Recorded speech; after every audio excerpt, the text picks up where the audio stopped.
जैसा कि मैंने आप सभी दोस्तों को बताया था कि कल खेसारी लाल यादव जी का गाना सुबह में रिलीज हो रहा है, उसके बाद हम आपको इन्फॉर्म करेंगे। जी हाँ दोस्तों, आइए हम बता देते हैं आप सभी दोस्तों को, यह गाना रिलीज हो गया है जिस गाने का नाम है सड़िया ए बलम। जी हाँ दोस्तों, जैसा कि मैंने कल वाले वीडियो में आपको बताया था कि कल यह गाना रिलीज होगा तो हम आपको ज़रूर इन्फॉर्म करेंगे।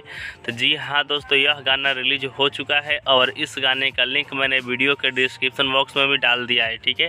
तो आप वहाँ से एक बार देख लीजिएगा, ठीक है। तो आइए जानते हैं सबसे पहले इस गाने के बारे में, गीत किनका है, म्यूजिक किनका है, सभी जानकारी आपको देते हैं। गाने का नाम है सड़िया ए बलम, ठीक है। सिंगर कौन है, तो सिंगर है ग्लोबल ट्रेंडिंग स्टार यानी कि खेसारी लाल यादव जी।